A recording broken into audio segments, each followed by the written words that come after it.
All right. Are we on? We're live. It's hitting the restreams.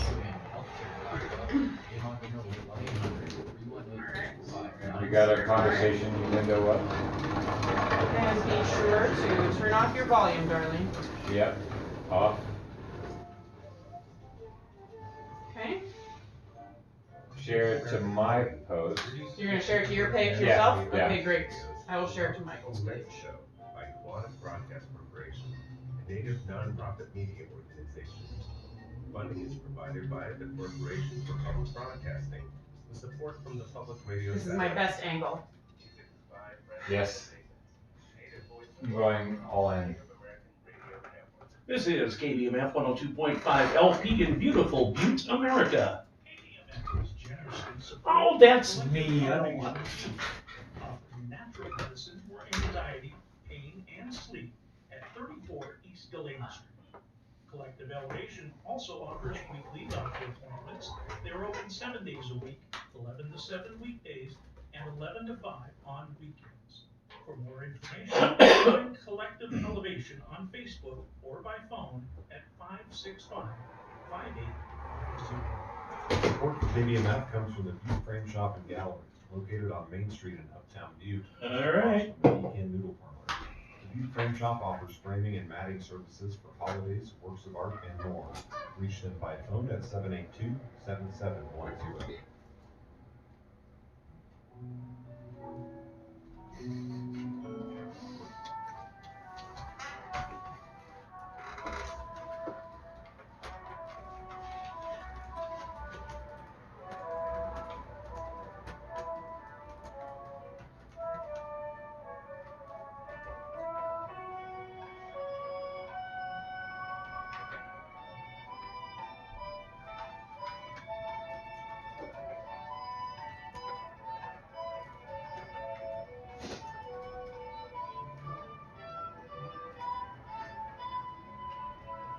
And a good evening, one and all, in beautiful Butte, America. Good afternoon. Welcome to the Butte Community News Hour on 102.5 KBMF.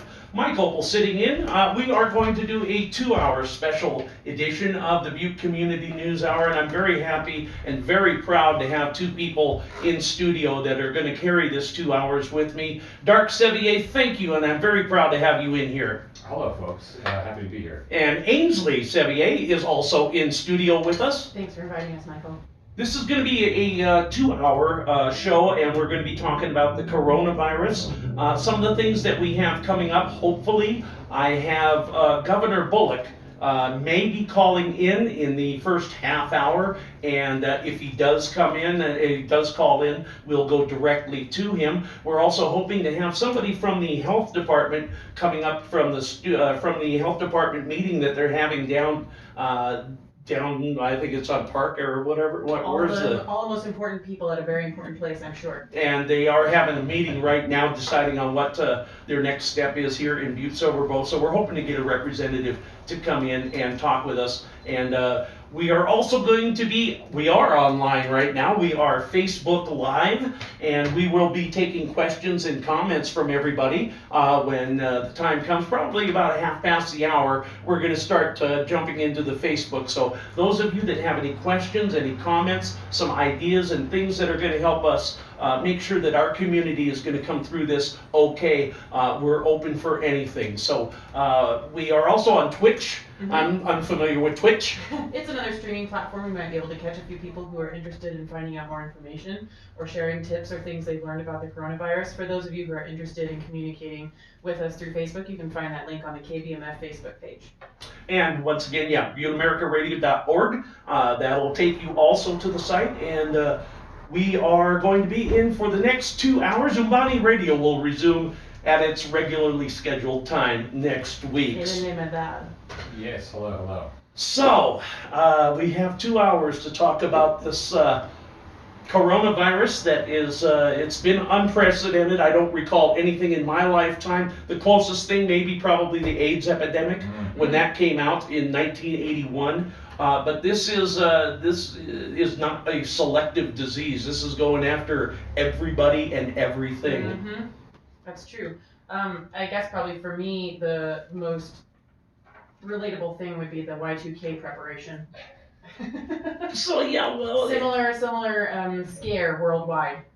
we are what 3 months into this when it was first discovered, I guess, in China, and they are just now getting to where they're starting to open up shops again, and people are going out. Mm-hmm. Well, their containment procedures were unprecedented, from what I understand. I mean, they were locking down very large cities, no in, no China out. immediately Right. lock it down. Yeah, they shut down that city of 10 million, closed all the airports, buses. You couldn't get out of that town, and they locked everybody down. But it was kind of too late, I think. I don't know if it's, fair to say that it was too late. We were talking Well, beforehand. it depends on what your goal is, really. Too late for keeping it from getting to the rest of the planet, which was almost unavoidable. But I wouldn't say it was too late in that they've managed to contain the spread enough to be able to help their people recover as best they could. It's the difference between a slow leak and a blow up. Right. When you're doing 100 miles an hour on the highway, you prefer the slow leak. Mm-hmm. Was this a freight train that we saw coming and we just couldn't get out of the way? I guess it depends on who we are. Right. I think some people were. some people saw it coming. Yeah. Well, I am one of those people that in danger of this. I am a cardiac patient. I have been through a flu. I was diagnosed with influenza A on the 8th of this month. I had already remained in my home since the 6th, and I was not diagnosed with the coronavirus. However, Did you go in and try to get tested? they did not have testing supplies on that Sunday, and then Tuesday, I believe it was either Tuesday or Wednesday when the NBA shut down, then everything shut down, Right. and that's when all of the urgency started. But up until then, we didn't have access to any testing kits here Right. in Butte Silver Bow at that time, so they sent me home, Okay. and I lived off of Mucinex and grandma's old remedies in a couple of other cases. I did spend that 13 days in isolation. I will say that this was the scariest portion of this sickness for me, was the respiratory part. The breathing was so hard, the mucus is so solid that I was doing the Mucinex bit, anything to break up this phlegm that was in the throat, and your body had to work so hard to get that out that my body was starting to hurt because of it, and it was taking more and more effort to try and cough that stuff out. So what I did was I did grandma's old thing where I boiled some water and threw some Vicks in it, put a towel over my head, and all of a sudden I had a vaporizer. And anything I could do to keep that blockage from hardening up is what I had to do. And it took a good 3 days before it cleared up and I was able to take a large breath again. And that was on Monday that I was able to do that. And I feel like my recovery is going quite well. Mm-hmm. It was because I would, shining through finally. for each day, for about 3 days in a row, I was getting a little bit worse. And as the days were piling up, I was thinking to myself, I can't get much worse, and I am that, the respiratory thing is a big deal for me as a heart patient, and it affected me greatly. There are a lot of other people in that situation in this community, so I will say this to you, and I believe this wholeheartedly: stop whatever you're doing. You're going to get winded easily. Dark was talking about that. We were talking beforehand. He may have had this before it was officially in the U.S. Exactly. Yeah. So all of these respiratory things that people have been going through, oh geez, I got the lung capacity of a gerbil, stuff like that, and just exhausted forever. And it hurts. It physically hurts, and it takes the energy out of you trying to cough all of that stuff up. And so you're gonna sleep sitting up. You can't lay down very well. I spent 2 days on the couch. For some reason, the bed was uncomfortable, but the couch was manageable, and it was hard. It was hard, but I made it through it, and everybody out there, you guys can too. Just gotta play it absolutely safe. I take no chances with this. Like I said, I was in for 13 days. I went up for the first time yesterday, just to go for a drive. Right. And that's another thing you can do. Even if you're feeling better and you still can't really want to go out, go for a drive. You're by yourself in your own car. Go out there, get some fresh air. Believe me. Take the dog for a walk. Listen to some music. And there's so many things, and that's something else that we'll talk about. Maybe some home deals that we can do while we're all locked down. So, you were dealing with medical professionals while you were going through Yes, I what was. you went through. So, were they telling you that what you experienced is akin to what one might experience with this Yes. particular coronavirus? My VA doctor that I spoke to, she said you could very well have had a form of it. Okay. And the thing that tipped it off was the respiratory part, the part where all I would do is go from my bedroom to the bathroom and back, and I'd have to sit down on the bed and catch my breath back. So it seems like it's going to affect different people differently depending on their condition. But So- fatigue is going to be the common denominator. Whatever it is, fatigue is going to be it. You have no energy. That was my experience, is I didn't get it as bad as other stories that I've heard, and I don't know what I got because I never went to the hospital. But I know for about a month I had zero energy. Breathing was hard. I didn't have the phlegm, but I had a pain in my chest. It was almost like, you know when you are about to choke up before you cry and you have that pain in the back of your throat? That's what I was feeling. I'd never experienced anything like that before in my life. That's what started it for me. The very first thing I noticed was that little scratchy knot in the back of my throat. Yeah. And guess what's the last thing to leave? That scratchy knot in my throat. That's what I had the whole time. And you could have very well had that strain. But luckily, like we live in Montana, I firmly believe living in Montana in a 30,000 town of 30,000 people is a whole lot better than living in a town with 2, 3, 4 million people. Sure. And I think that behooves us to be very fortunate.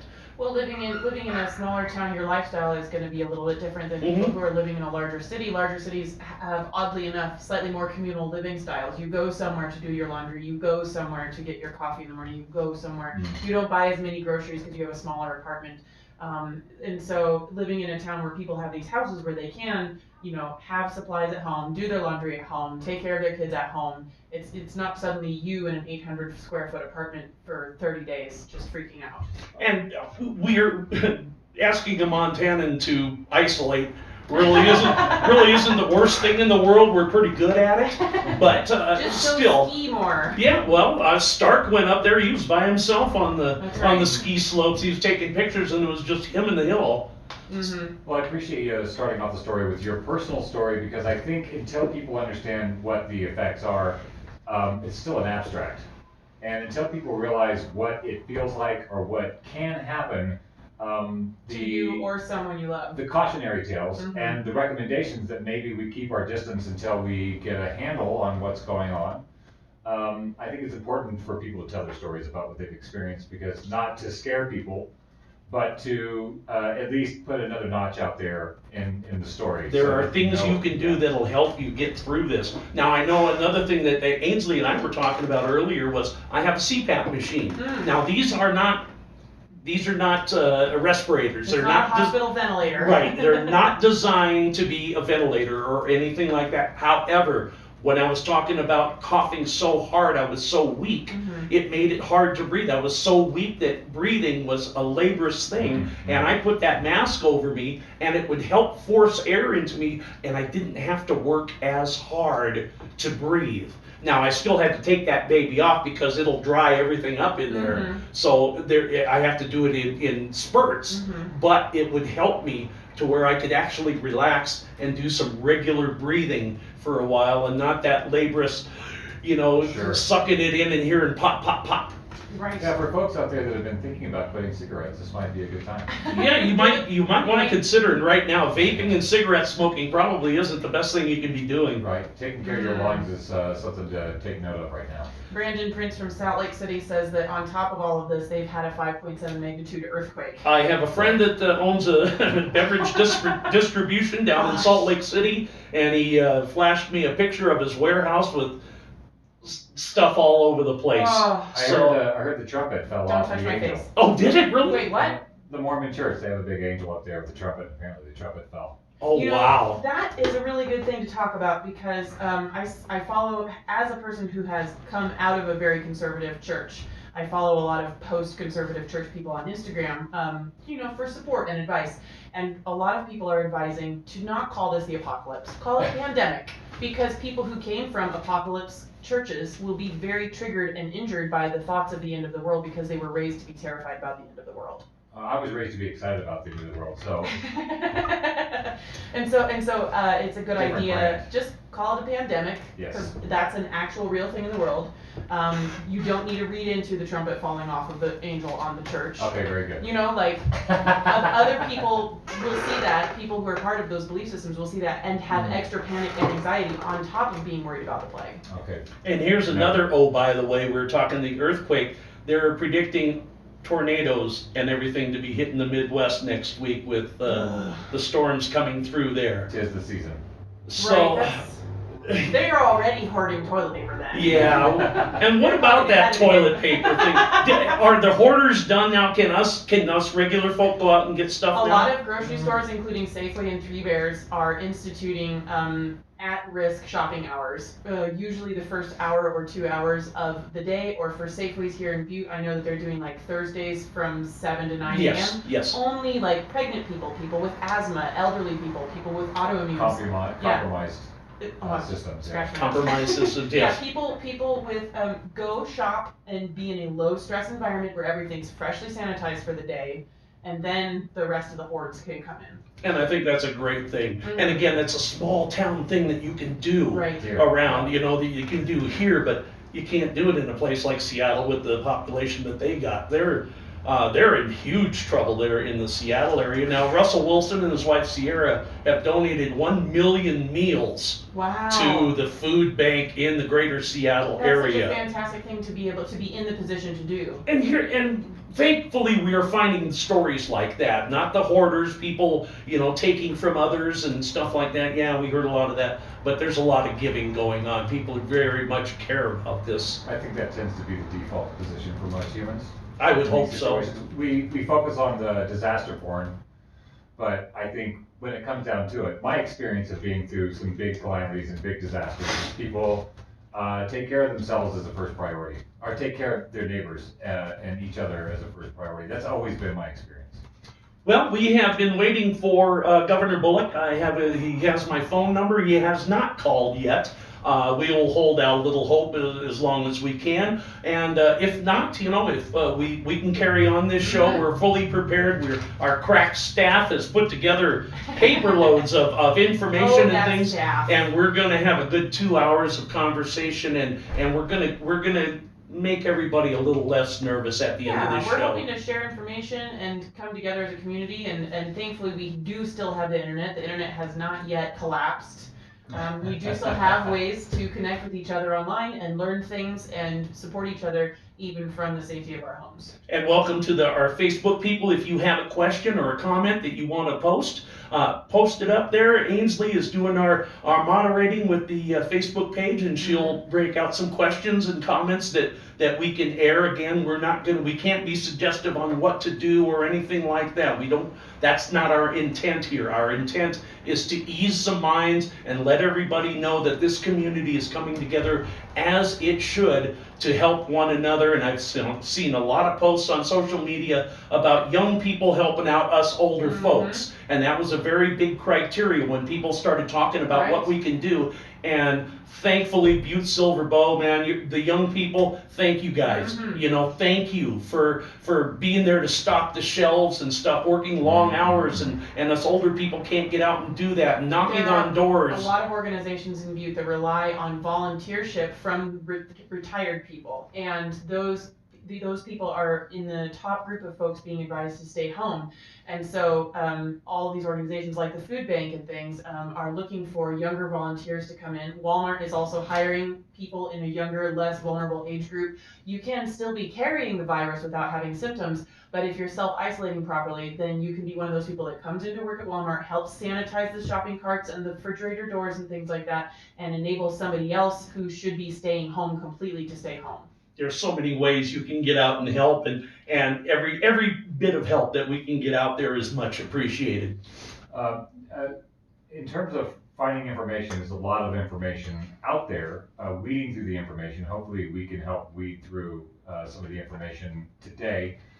If you are out there and you have also been keeping tabs on what's been going on, we have opened up the live stream on Facebook in order to not just project and take questions, but also take comments from people who might have knowledge of information in fields that we don't. I know there's a lot of cracks that aren't being filled. So they say school is canceled, but what happens to daycare? I have a lot of friends in the daycare industry in this town, and I haven't heard shut down the anything daycares yet. So if anybody has any information, my friends who are in daycare are looking for information. So if anybody knows about, there's a lot of cracks that need to be filled. So these are, maybe we can post some questions that can be answered later. Yeah. Also, this program will go for 2 hours, but the beauty of having this live streamed on Facebook is the dialogue can go back and forth on into the evening if there's anybody out there that has information to bolster what we're bringing today. And I'm guessing that childcare would be one of the major things that they're covering down at that meeting at the healthcare with the healthcare people. And so we're going to find out a lot. They'll be releasing a lot of things to the media, I'm sure, before the end of the night. Let's take a look at some of the latest that we brought in before we went on air. Here's some of the details that are going on right now. A federal government plan to combat the coronavirus warned policymakers last week that this pandemic could last 18 months or longer. Yeah. Butte Silverbow executive is requesting that non-essential government departments limit the exposure of the public by limiting groups and staff to a minimum. The chief executive has requested that all meetings be held via conference call or Skype, that non-essential government departments encourage employees to work from home or have limited access to staff and public. They've been asking volunteers to simply not come in until March 31st. Health experts, including the U.S. Surgeon General, don't recommend that the general public buy or use face masks, but masks are primarily, they prevent a person from giving the disease to somebody else and are less effective in preventing people from getting sick. Yeah, I think that's a really important thing to talk about, because a lot of people are like, well, if I can just keep it from getting into my mucous membranes, I'll be safe. And I think if you're in a compromised position but you're not sick yet, like I know some friends who are retirees who are going out grocery shopping, they're putting on gloves, glasses, and a mask. I think that's really important. But if you're not symptomatic, you technically don't need to wear a mask. Save it for somebody that's really coughing. Absolutely. Let's see, Broadwater County Board of Health has ordered closures of most bars, restaurants, and casinos. They did that this afternoon. Anaconda Deer Lodge declared a state of emergency this afternoon. Gallatin County and the city of Bozeman are declaring a state of emergency. The Senate voted to approve a second coronavirus aid bill today. Now that paves the way for lawmakers to turn their attention to a third proposal that would include direct payments to Americans, and that passed in a 90-8 vote. What was the first one? I didn't hear about a first one. I didn't either. Yeah. They've been, well, good. They've been doing work, and we haven't been known that. My bank account still says what it said 2 days ago. Well, I believe the information that I got, April 6th, $1,000 each. I don't know. That's what I heard. We had a very interesting conversation with members of our household a couple days ago, just talking about like how would something like that come through. There are a lot of people who people make themselves happy in different ways. Some people make themselves happy by helping other people, and some people make themselves happy by being a naysayer. And I don't have any judgment about that kind of personality, but there are a lot of people who are like, there's no way we could ever get money to every single citizen over 18 in any time that would be useful. And I think that there are definitely ways to brainstorm distribution efforts of finances that would enable citizens to be able to buy food and stay home. I think that should also go hand in hand. Me personally, I think it would be important for it to go hand in hand with subsidizations for small business owners, landlords, and utility companies, so that they can say, you know what, you don't have to pay rent this month. And that's another thing that they're discussing down there. There's so many myriads of things that are going to affect that we haven't even thought of yet.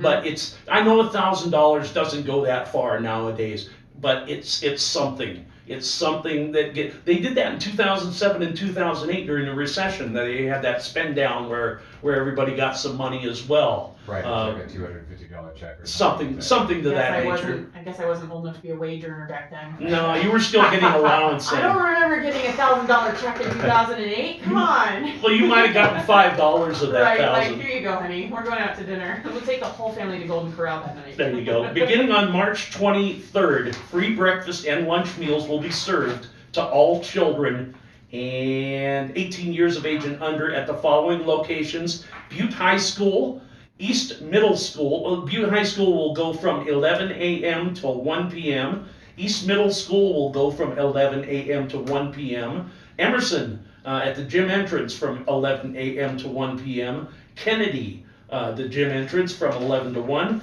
Margaret Leary School at the northeast gym entrance from 11 until 1. And the West 1000 Steel Street cafeteria entrance at, I guess that is from Margaret Leary, from 11 to 1. So Both street entrances. That's fantastic. so lunches for everybody under 18, beginning on March 23rd here in Butte Silver Bow.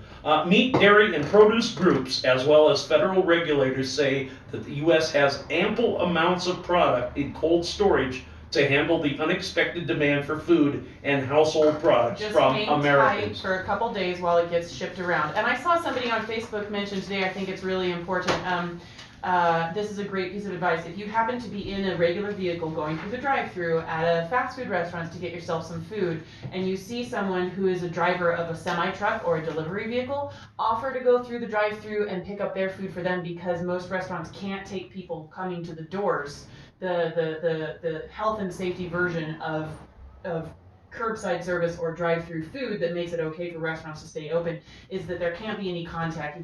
The restaurant person can't bring the food out to you. But so if you see a delivery driver, those people are bringing us these extra stores of food, and they can't take their giant rigs through drive-thrus. That's something that you can do to help. Lindsay Gordon also suggested Butte has a service called Let Us Run, and the Let Us Run guys often do fundraising every year to put Yes, together they do. backpacks for kids. I believe Jim Miller is the spearhead. And then she also gave us Carly's phone number, 406-459-3334. They can go grocery shopping for you, they can pick up food for you, they can help you pick up your prescriptions. And so that's a number to call if that's a service that you need. I share that information with our Facebook news feed so people can look it up. We also have information just kind of about the history of this whole thing all in one place. On December 31st, the government in Wuhan, China confirmed that health authorities were treating dozens of cases.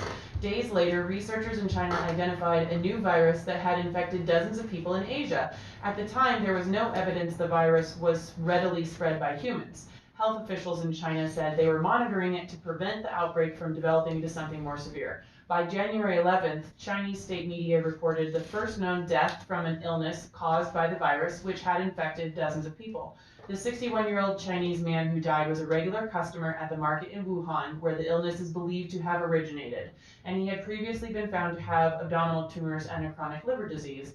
This report of his death came just before one of China's biggest holidays, when hundreds of millions of people travel across the country. And how much did releasing information on that have to do with wanting to do that celebration? Gosh. That would be a shame. It's awfully hard.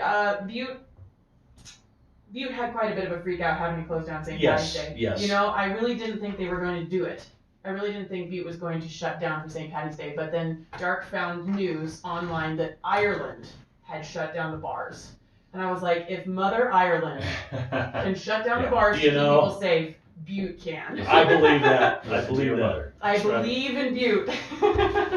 January 20th, the first confirmed cases outside of mainland China occurred in Japan, South Korea, and Thailand, according to the World Health Organization. The first confirmed case in the United States came the next day in Washington State, where a man in his 30s developed symptoms after returning from a trip to Wuhan. On January 23rd, the Chinese authorities closed off Wuhan by canceling planes, trains, And everything, automobiles. and automobiles leaving the city and suspending buses, subways, and ferries from within. And at that point, on January 23rd, at least 17 people had died and more than 570 others had been infected, including in Taiwan, Japan, Thailand, South Korea, and the United States. I do have a little bit of a cough, and I just want to say it's because of a peanut stuck in my throat from a Blarney Stone. Oh, good Lord. I was starting to sweat. I know. It is a Blarney Stone peanut. Everybody can. It's no respiratory problems. This is just lunch Right. snack. Further down the timeline, January 30th, amid thousands of new cases in China, a public health emergency of international concern was officially declared by the WHO. China's foreign ministry spokesman said that it would continue to work with WHO and other countries to protect public health, and the United States Department warned travelers to avoid China. The next day, on January 31st, the Trump administration said it would suspend entry into the United States by any foreign nationals who had traveled to China in the past 14 days, excluding the immediate family members of American citizens or permanent residents. By this date, 213 people had died and nearly 9,800 had been infected worldwide. February 2nd, a 44-year-old man in the Philippines died after being infected. Officials said the first death reported outside of China. By this point, more than 360 people had died. And February 5th is when I started taking this thing seriously. And I remember the report after a 2-week trip to Southeast Asia, more than 3,600 passengers began a quarantine aboard the Diamond Princess cruise ship. Right, the and they cruise had ship. to dock in Yokohama, Japan. Officials started screening passengers, and the number of people who tested positive became the largest number of coronavirus cases outside of China. By February 13, the number stood at 218. So you had 3,600 people getting off of a ship eventually and all going their own way. 3,600 different directions in the world. I also understood, this is a CNN report, is that the folks who were concentrated in the elder care facility, where there were a number of deaths reported, Yes. that there were workers coming and going, going and dealing with the infected patients and coming out without any kind Going to of... grocery stores, going to their homes, going to gas stations. Think of all the things that you touch all day long. So that was probably something that could have helped stem this a little bit for future reference. If I get to point one finger, it's going to be at this particular read here. When Dr. Li Wenliang, a Chinese doctor, died on February 7th after contracting the coronavirus, he was hailed as a hero by many for trying to ring early alarms that a cluster of infections could spin out of control. In early January, according to the Associated Press, the authorities reprimanded him and he was forced to sign a statement denouncing his warning as an unfounded and illegal rumor. Wow. Jeez. Yeah, that's the sort of thing is, this is where people, yell conspiracy theory, unfortunately. And that's just one of the, I know it's going to be investigated. There's going to be massive investigations. China handles their own stuff. They got the death penalty there. Do you want to pick that line in case it might be somebody? Yeah, I'll pop up and check the phone call and you guys carry on. Very good. All right. Ainsley's going to answer the telephone again. This is the Butte Community News Hour on 102.5 KBMF. Ainsley Sevier and Dark Sevier and myself, we're sitting in and we're giving you 2 hours of local information, whatever we can get out there for the next 2 hours to help ease the tensions of this virus that's going through here and hopefully give out information. If you want to get on and ask questions and have some comments, you'll need to go to Facebook. And we are going live on Facebook, and Ainsley is moderating the Facebook page. You can find that link on the KBMF Facebook page, and I've also shared it in a variety of groups. Speaking of Facebook groups, there are 3 very helpful groups that have popped up in Butte recently, and quite possibly, depending on wherever you're listening from worldwide, there are Facebook groups popping up in your community as well that you could look out for. We have a the Cupboard of Butte Facebook group, which is a pantry sharing group. So if you are out of baby wipes or sugar or oatmeal or potatoes, you can share there and people will help you find out where some are. People are making reports like Safeway has onions again or Safeway has beans again, that sort of thing. There's also the Butte Small Business Group and the Butte Restaurants Group, which is helping people come together and figure out how to support each other, how to keep their businesses afloat, and how to share information between like the authorities that be and the consumers that are used to maybe dining out and getting those meals regularly. How can you still get the food that you're used to getting? And then one of our listeners, Lynn, shared a really useful link that I'm going to share into our Facebook chat that's basically pandemic pantry staples. If you are used to dining out or being fed by your office or your school regularly, and you maybe don't have a lot of experience with cooking for yourself or what to buy, but you see people all buying beans and potatoes, this article from the Daily KOS is a helpful article on like what are some basics that keep humans alive and how you can cook them really easily for people that are just don't have those Some skills. people are gonna have to learn to prepare meals suddenly. Yes, Suddenly cooking. absolutely. Mhm. You know, and I just lost it. Whatever I had, I lost it. I'm old. What can I say? February 10th now, the death toll. We're going over the timeline of this coronavirus, and it started on December 31st. We're up to February 10th now of this year. Death toll in China rose to 908. And surpassing the global number of people who died from the SARS epidemic in 02 and 03, that killed 774. So at that point, the number of confirmed cases of infection in the country had risen to over 40,000 people.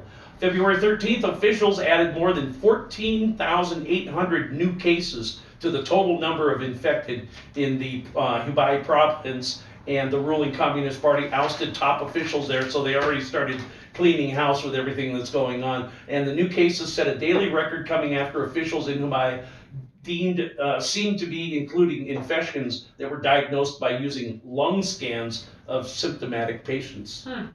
On February 14th, an 80-year-old Chinese tourist died at a hospital in Paris in what was the first coronavirus death outside of Asia, the authorities said. The health minister of France, Agnès Buzyn, said the man, who was from the Hubei province in the center of the outbreak, had arrived in France mid-January and his condition had quickly worsened. It was the fourth death from the virus outside mainland China, where about 1,500 people have died, most of them in Hubei. And this brings me to a very important point that we've since learned, which is that you can be carrying the virus for up to 2 weeks without ever having any symptoms or even ever having any symptoms at all, and to be spreading it around during that time to everything that you touch and everybody that you interact with, which is unfortunately sounds like what happened with this tourist who just wanted to go see Paris and then came down with a cold, probably after he'd already been touristing for a while. Right. And it ended up being the virus. And you're already, you get in a weakened state already, and this super virus comes along and just knocks you sideways. Just spread around. Yep. We got an update, an important health update from Lindsay Gordon on how we are handling care with patients at the Community Health Center in Butte, which is where a lot of low-income people go for health. Our providers are limited to only seeing sick or high-risk individuals. They're being triaged over the phone and scheduled in appropriately according to the level of severity. Most people are being seen the same day. Don't hesitate to call if you're concerned about your health. And the phone number for the Southwest Community Health Center in Butte is 406-723-4075. And a lot of this information that we're putting out now, we're gonna redo it before we sign off, and we're certain to have more information and news as this show goes along. It is 36 minutes after the hour of 5 o'clock, which would make it 24 minutes before the hour of 6 o'clock. And we're gonna take a bit of a breather right now, and we'll come back in just a moment. We'll continue on with this special edition of the Butte Community News Hour on 102.5 KBMF. Oh, that properties in Butte were entertaining attention. You guys are great. Oh, you're great, Michael. Somebody on Twitch, our only Twitch person, Giolesas. No, Gioleleasis. Okay. Galagos? No. Galagos? No. It says, Holo y cazzo duro. And I'm like, I don't speak Italian, I'm sorry. I'm sorry. If it were Spanish, maybe. 278. If you are a renter of Butte, ask your landlord. See, Facebook, this is how we do things. That's the residential. Michael Campesano is warning against putting somebody in broadcast that can't back up his background. I'm not sure what you're talking about there. We're hoping to have someone from the actual health department come down, but we're not sure if they're going to be able to get away from the meeting to come and join us. We're doing our best to just share information. This show is free and open to the public, but donations are encouraged. Very disclaimery kind of way.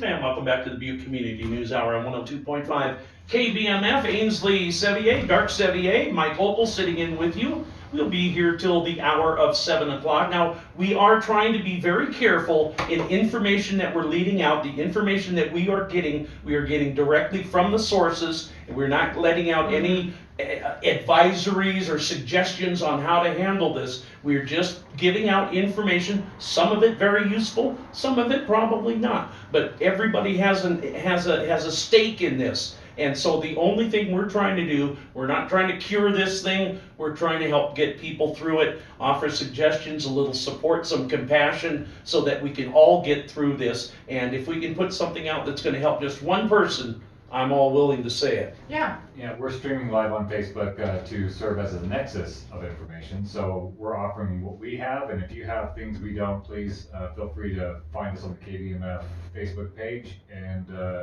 make a comment on the live stream. And I would have loved to have done just a show, but without Dark and Ainsley here, we would have no ability to bring calls and things in. Our phone system, a little archaic. So, our idea of being able to do this was to be able to get the community, the Butte Silver Bowl community, and people around the world, an opportunity to just maybe ask a question, throw something out there that they might have heard or might help somebody. We're in no means are we suggesting what to do with this virus. Yeah, typically the DJs can take a phone call, but we can't take the phone call live on air.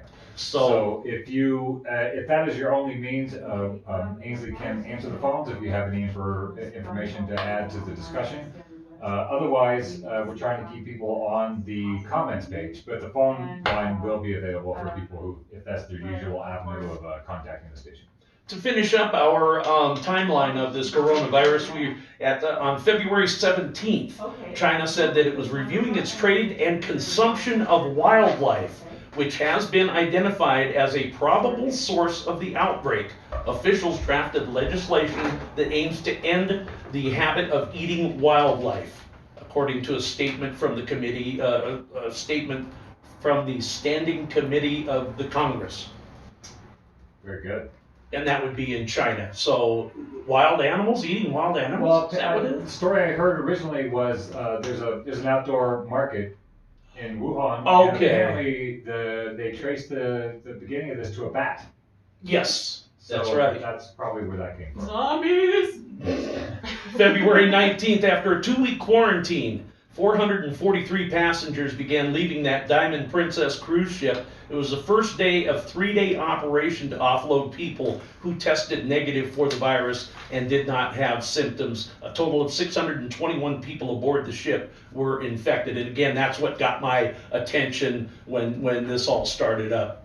And then, let's see, the Shinjuke Church, I don't know if I pronounced that right, church, a secretive church in South Korea was linked to a surge of infections in the country. The number of confirmed cases in the country rose above 200, and more than 400 other church members reported potential symptoms. As a result, the government shut down thousands of kindergartens, nursing homes, and community centers and put a stop to political rallies in the capital of Seoul. I believe there was a story about that around one church that was promising to protect you by spraying salt water into the mouths of the practitioners and spread it to 43 individuals in that church. That was one of the stories that I'd read. I don't have the source on that. Googleable. That's creepy. Iran on February 21st, I actually make that February 19th, Iran announced 2 coronavirus cases in the country, and then hours later said both patients had died. So sending information doesn't quite work out of Iran that well. 2 days later, Iran finally announced those deaths, and the source of the virus in Iran is unknown. but by February 20th, the number of global cases had risen to nearly 76,000 people. Wow.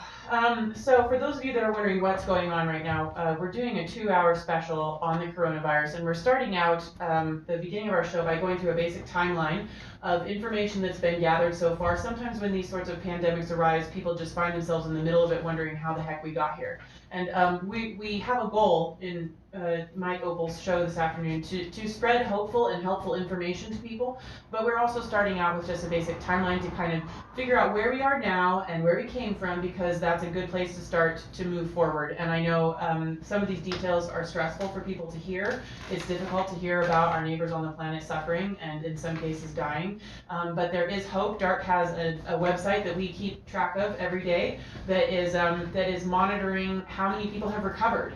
And up to this point, nearly 45% of people who are infected or have been infected have recovered, and that number is going to keep going And up. please talk about that site that you brought up. I thought that was fascinating. It's a good resource for you to follow, but also if this information is anxiety inducing to you, there are many places that you can go online to participate in things that are lovely, things that are encouraging. You can learn how to do yoga on YouTube. There's a kid from Alaska who has put all of her drawings online for free to learn how to color. You can print out her drawings and color them. People are sharing lovely things with each other, and as long as you know that the healthiest thing to do is to stay home as much as possible. Stay home and do things that nurture yourself and help yourself not feel anxiety. And we're doing our best to provide that over the next hour and a half.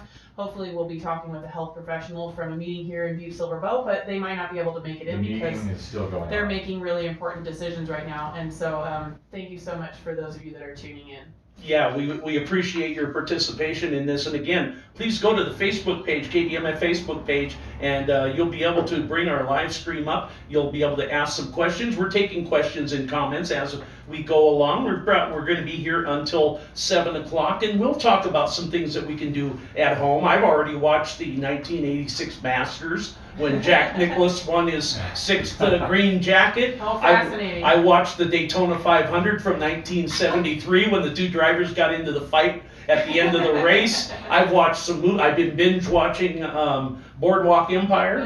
That's such a good Isn't show. it? So Yes. these are My mother didn't let me watch Sesame Street growing up, and my therapist was like, well, maybe you should watch that now since you're a grown woman. You can do what you want. This might be my chance. That's quite a transition from Boardwalk Empire to Sesame Street. We all have different things we want to binge, Michael. How lucky are we to live in this day and age to where we have these options to do during our 13-day hiatus? And all Yes. available, yeah. Mm-hmm. Onward we go on February 24th. As the number of coronavirus cases around the world continued to climb, the Trump administration began preparing for the virus to arrive in the United States. White House asked Congress to allocate $1.25 billion in new emergency funds to bolster its preparedness. That is a significant escalation in the administration's response. So February 24th, $1.25 billion up front. And, yay, I guess. Did they tackle this in the amount of time that they should have with all of the, or is just any way to even see this thing coming? Well, there's a steep learning curve here, it seems. Yeah, that's the best way to put it, the steep learning curve. That's what I was trying to think about, how we're going through this. I wonder if there's any comparisons to when the AIDS virus came through and that burned through the country and burned through the world as well. So if it's okay with you gentlemen, I'd like to take a break from the timeline. We had a phone call a minute ago, and a gentleman in town who doesn't use the internet but is listening to KBMF on the real radio. Thank you very much. Is wondering how many cases have there been in Butte yet, and we don't have an official number on that, but the last count I had was 11 confirmed cases in the state of Montana. Just 509 people tested. So Montana has about 1 million citizens, and out of those million, about 509 people are being Have been tested. Yeah. Yes, have been tested, and of those 509, 11 cases have been confirmed. And I don't think we've had any deaths in Montana yet. No. Not that I know of. So, people are doing their best at the hospitals to make sure that they have ventilators ready to go for folks when they need them. I'm looking at the Montana Standard and KXLF and Action News Now in different places, and the numbers in Butte, I know we had 4 people suspected in Butte. What was the news that went out that eventually caused us to close all the bars for a week? Right. Because they did eventually make that decision. On Monday, they're like, we're going to shut it down for a week, bars and restaurants, no large gatherings, and it was because there was like a meeting of chancellors In Dillon. And one of those people there was from Montana Tech. Yes. And so they're like, okay, it's time for us to stop the spread in advance. Yeah. Yeah. The respirator problem is something that's, I heard the number 27, that we have 27 respirators. I'm Butte Silver Bow. It was low numbers, yes. It was very low numbers. There was an article, or there was a news story on a company that's building these things, that they're working around the clock 24 hours a day, these brand new respirators that they're able to be portable. And so they're expediting building thousands of those things in the state of Washington somewhere. Yeah. Let's see, where else are we? Should we go down the timeline further? And Yeah, a little. We've only got a few more. This timeline, by the way, is just 90 some odd days. It's not like we're talking about a year of stuff going on. This started December 31st, and we are only at March 18th, so not a very long timeline. As far as the timeline goes, we've gotten up to February 24th. A number of other countries in the Middle East have reported coronavirus cases that have been linked back to Iran. Iran said it has 61 coronavirus cases and 12 deaths, more than any other country but China. And public health experts warned that Iran was a cause for worry. Its borders are crossed each year by millions of religious pilgrims, migrant workers, and others.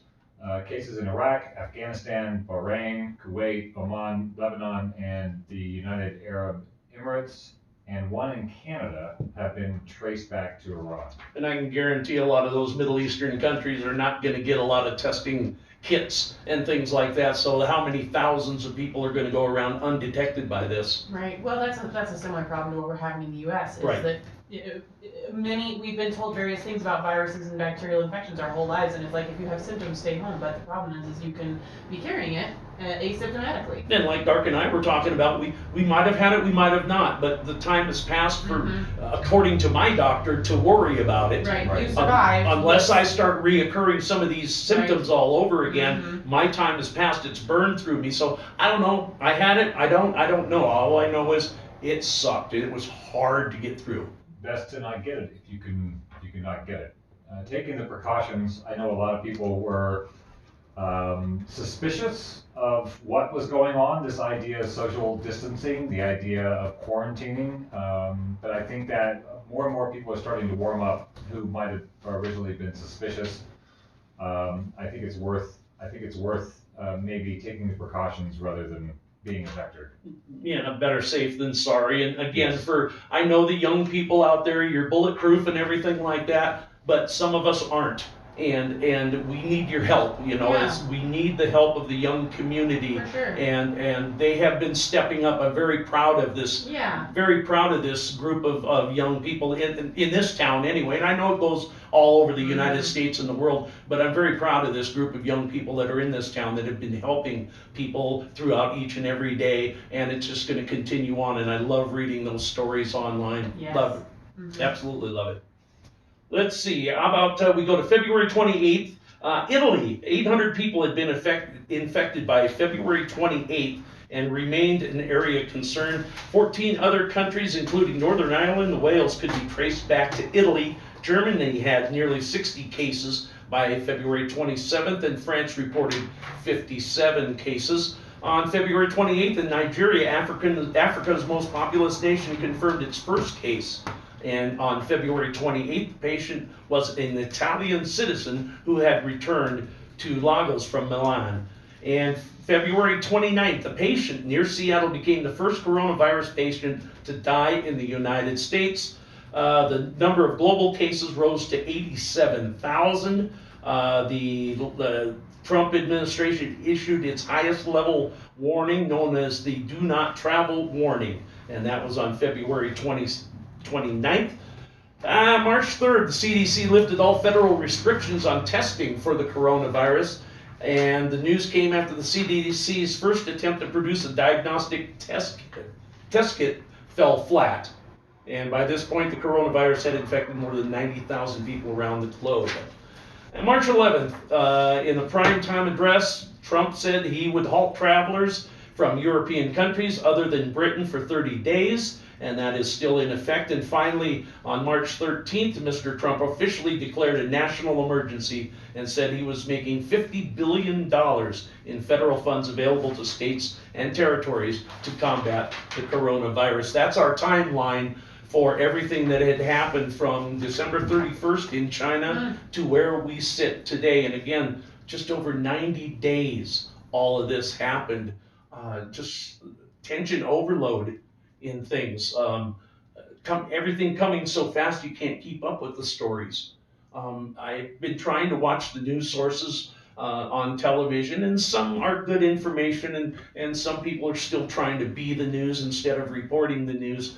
But I think it has gotten to the point, it feels good that they're not talking about administrations and politics and stuff like that. It's slowly fading away. It's a shame. We need a national tragedy or a world tragedy to help things, to bring things around, but that's just the way it goes. The last time we had anything close to this was 9/11, where the nation just came to a stop. Right. And I'm supposing we can draw some comparisons to that as well. Right. Yeah.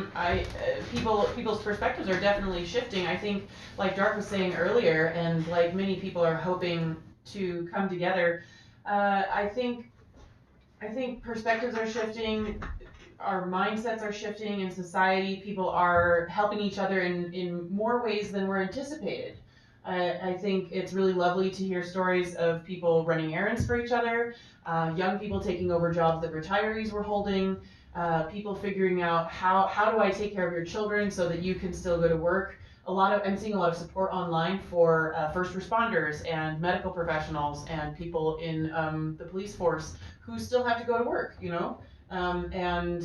those sorts of things, the coming together, the unifying. It's nice to be unified against something that's not each other as citizens, at least from the U.S. perspective. And we're not going to be able to solve any of the financial stuff that's going to happen because of this. We know everybody's going to take a hit.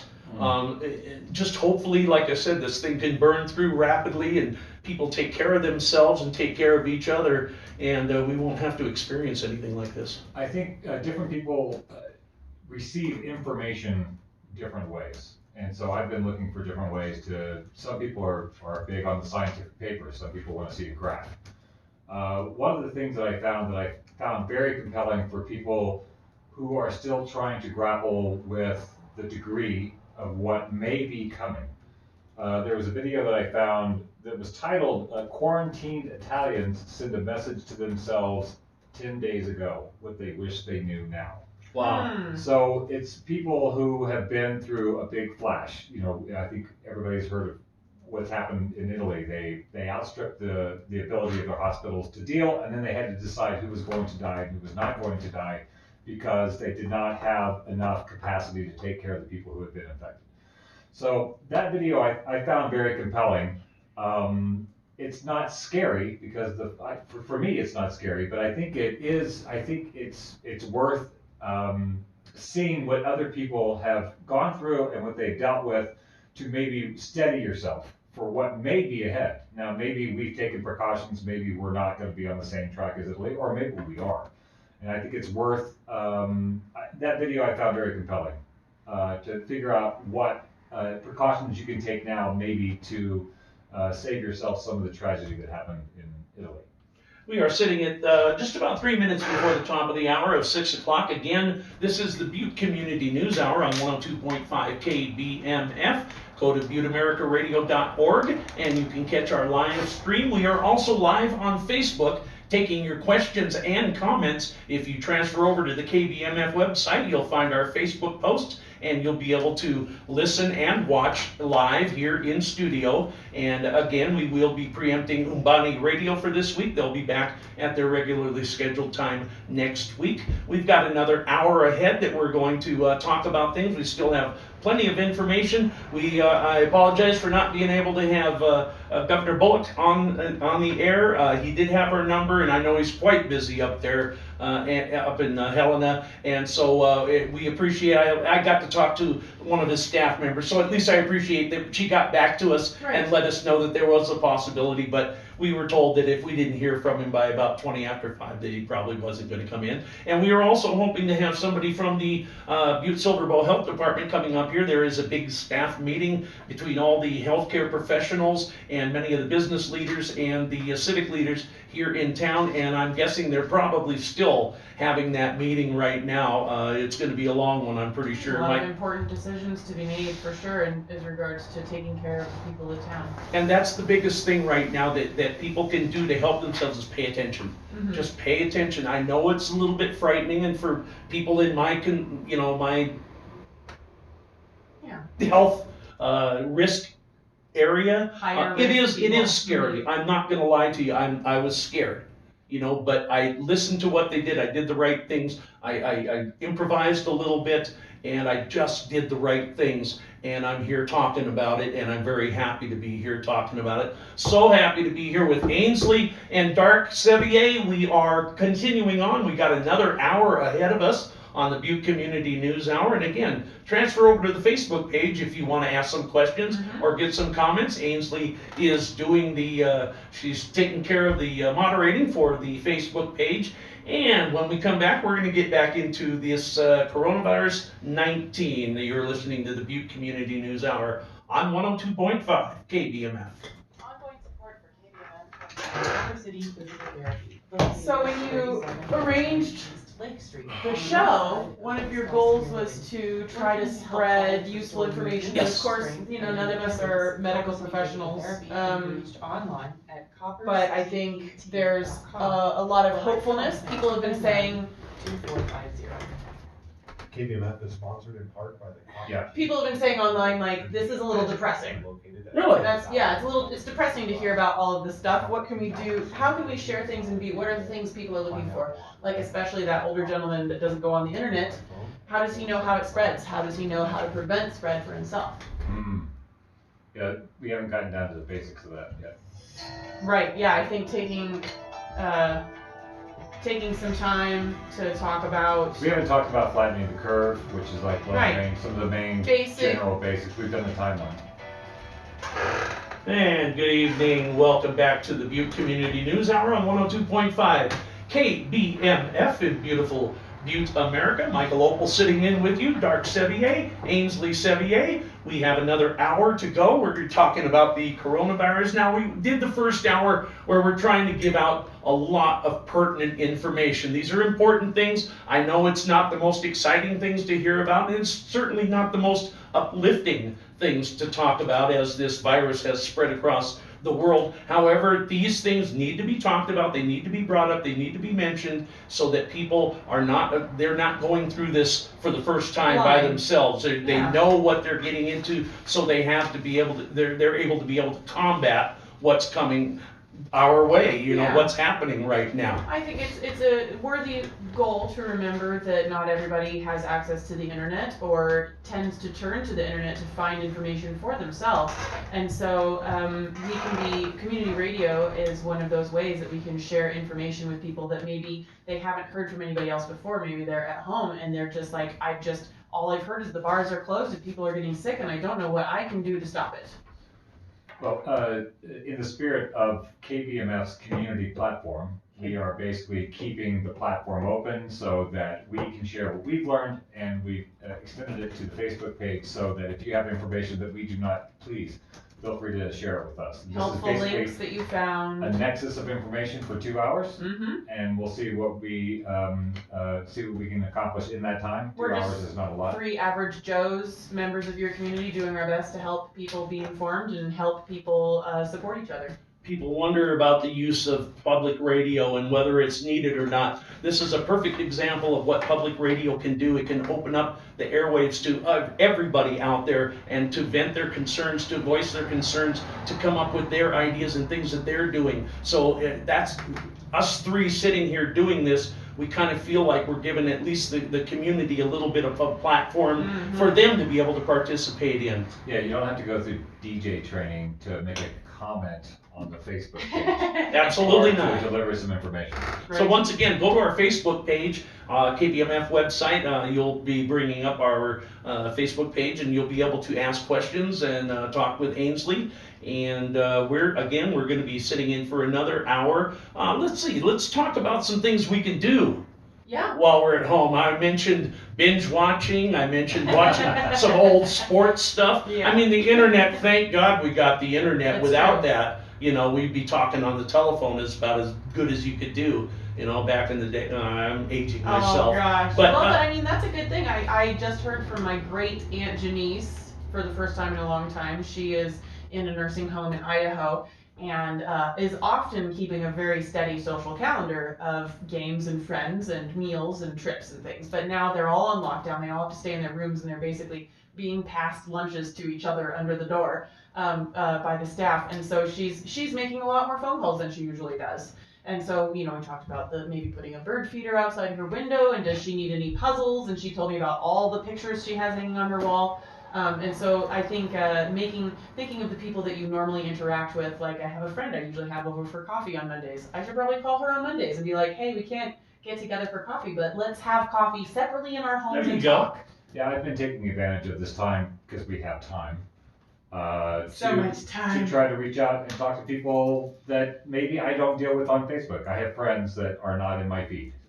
I have people that are in my life that I haven't talked to in a while, and that's what I've been trying to do is reach out and find out what's going on with their world in Hawaii, in California, in South Africa. It's interesting to find out what's going on with other people outside the prescribed dialogues. My son and I had a balloon volleyball game. We put a string across the front room and a chair on each side, and he beat me, but because I couldn't breathe. But hey, it was all right though. We did a little something, so we did some balloon volleyball. I've got a pet who's keeping me, she's taking care of me, a little Aw, kitty. She So lays nice next to to have a me. little animal friend. Having a pet is absolutely wonderful at That was this time. something I was thinking about actually as things were starting to shut down.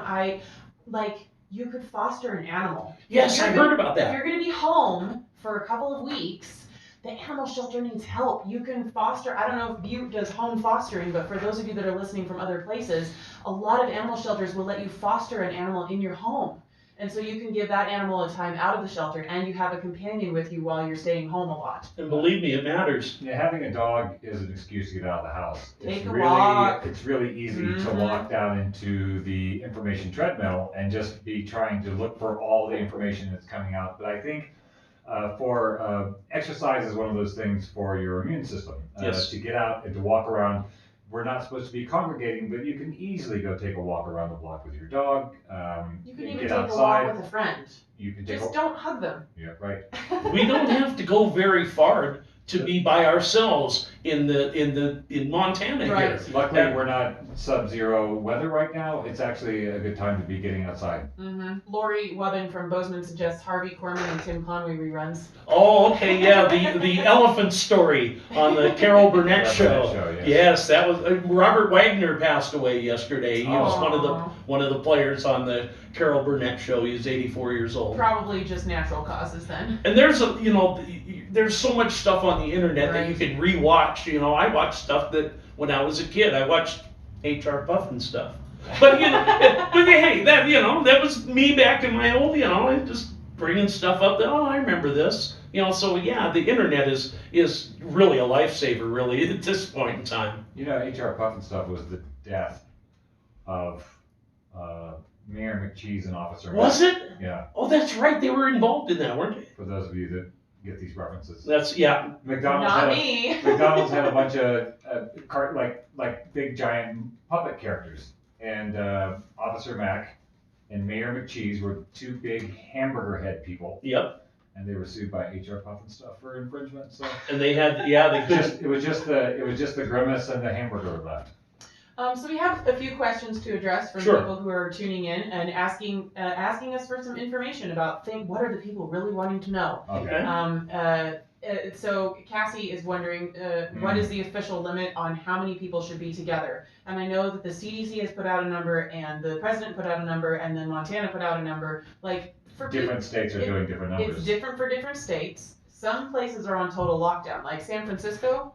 Isn't the city of San Francisco just shut down? My friend up in the Bay Area said that anybody over 65 years old is actually told not to leave the house at all. And that's, yeah, and I don't know how they enforce it. I don't know either. They don't enforce it, but, geez, with that many people around there, how can you not have to be in a lockdown situation? Mm-hmm.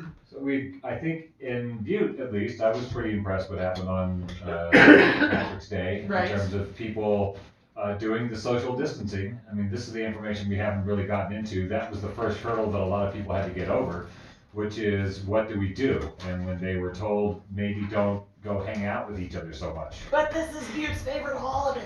Beyond the holiday. Right. So I was impressed that the information spread and people realized maybe it's best not to go get drunk with each other in large crowds. And I think perpetuating that is probably the best thing that we can do at this moment, is finding out what's going on and how it's going on. But the social distancing, from what I understand, is the most important tool in our tool bag, that you protect us by not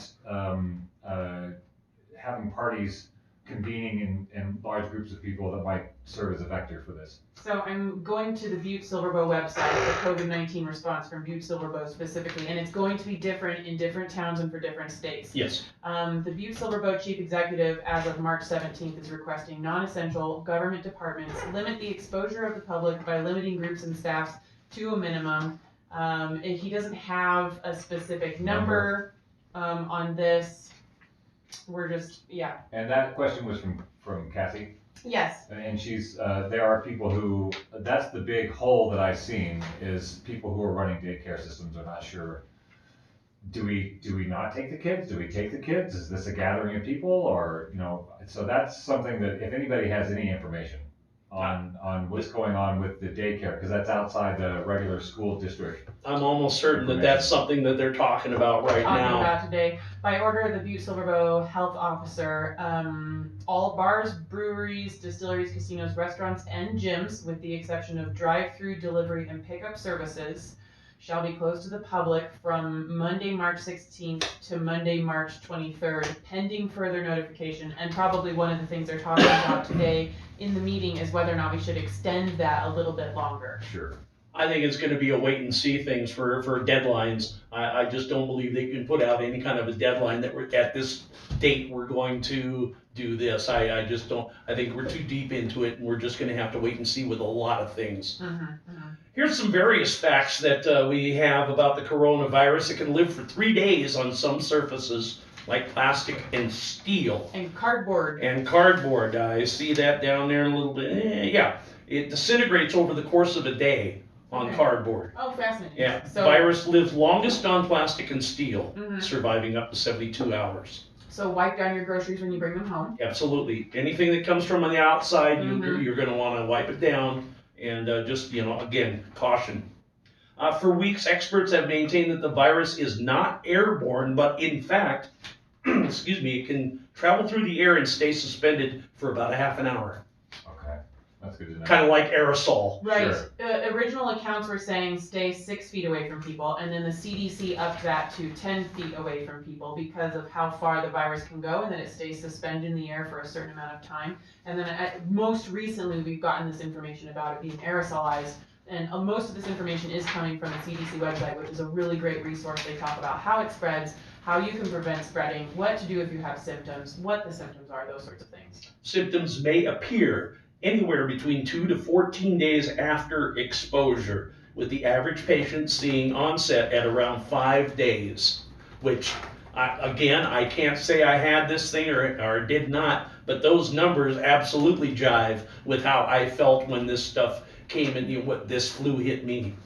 Let's see, yesterday at 8 a.m., researchers in Washington, in Seattle, began the first test in humans of an experimental vaccine. 4 people were given the shot yesterday. Total of 45 participants will receive it during the trial, which is meant to determine its safety. Would you be a guinea pig? For the vaccine? Yeah. Well, so now, isn't a vaccine like to keep you from getting it, and the antidote is to help you after you've gotten it? Right. Like, that's what's confusing me at this point. But yeah, I mean. So what are they gonna do? I don't Throw know. a perfectly healthy person into a bad environment and give them a shot and see? Yeah, I'm not not sure how that works. That's How do you test? I guess you just have to give it to somebody who already has the illness and hope that it diminishes their symptoms. I'm sure we're gonna read more about that as the days come along. I didn't, this finding a vaccine for this thing. I don't. Wow, that's way over my head. Right. You know? Think of all the research and the centrifuges and all the things that they have to do to try to figure out to test and test and test and then test it on people. I would say probably if I had symptoms, I would be happy to try not having symptoms for the sake of other people. Yeah, absolutely. I did make a post in our Facebook feed. It's a link to a website called Creative Capital. I've noticed that some of the canaries in the coal mine economically during the shutdown has been artists. There's a lot of people who make their living by dealing with crowds. Performers, musicians, bartenders, bartenders, people who are dealing with that. There is a website called Creative Capital, and they made a post called, it's a list of arts resources during the COVID-19 outbreak. So there's a lot of people who are falling through the cracks. They're talking about how to deal with the businesses, they're talking about the employers, they're talking about regularly employed people. People with wages who can file for unemployment. There's a lot of gig life people out there that are the first ones to fall because they don't have a retirement package. They don't have some system to deal with. It's really about the crowds. And so without crowds, those folks are suffering right now. So if you are an artist or you know an artist, there is a resource called Artist Resources during the COVID-19 outbreak on the Creative Capital website. And I will share a companion link as well. There's you can apply for a grant as a bartender. If you've been bartending for more than a year and your bars have been shut down, you can apply for a grant to get some funds to help you make it through the shutdown. I also understand the United Way is another resource that people are going to that is pointing people in directions on how to deal with various ways to fill the gap, financially, resource-wise, etc. And I think we're just now getting around to the point of where people are offering solutions now Yes. from certain agencies, that's good to hear. We want to start talking about solutions and not the impending doom of what we've been going through over the last couple weeks. We're in it. We now, are. how do we, I've been, I know for a long time the hashtag was social distancing, but I've been hashtagging a lot of my stuff with survive and thrive because we don't, we're going to need to make it through these next couple of months and hopefully make it through while learning new things about ourselves, being more graceful with ourselves and gracious with those around us, and also learning new things about the world around us, and then get through and have grown and evolved through the crisis rather than having to go on complete and total lockdown because of being afraid. And one of the things that are important, KBMF itself is run by nearly 40 people a week that come through these doors and sit behind these microphones and do our shows at 2 hours a pop. And it could come to the day here shortly where we might not be able to come in and go on the air. They haven't shut down all the avenues of things to go out, but it's entirely possible that we may have to go automated for a little while. Right. So those of us that are coming in and trying to do shows and things like that, we may be affected a little bit down the road of what we're trying to do. So Right. No, go ahead. No, that's okay. I think it's a companion conversation to be had for sure. What are some ways that we can prepare to be in communication with each other? People are wondering if the internet is going to crash because so many people are home using the internet. I know it's probably going to be slower. Yeah. There are certain things that can be automated. Internets can be managed through call stations and people alone in their own truck fixing things. But at what point is society going to boil up to the point that no one is well enough to fix the internet? I don't think so. But in the event, maybe we'll all be talking with walkie-talkies or tin cans with strings. One of our friends who's a professor up at Tech has been basically telling his students that KBMF is the resource. your public radio, your community radio Yeah. station is at the moment a resource. And even if we were not able to have, I haven't been talking to management about this, but if it, at one point where we are not able to have a different person come in every 2 hours as we do because of restrictions or because of safety precautions, the radio station will still broadcast. Right. There will be, even if we're putting on something automated, we can be doing news stories and things like that. So even if it's not your regular 2 hour music shows, this, as far as I know, until further notice, is a You won't community have resource. no media. Right. Even if you can't Netflix and chill, there will still be radio stations worldwide. Don't go out and hoard radios, but maybe go take this opportunity to get yourself a radio. And like every other radio station, KBMF is required to keep a dial turned to the national emergency hotline, you know, the Yeah. things that breaks in. It'll still do that.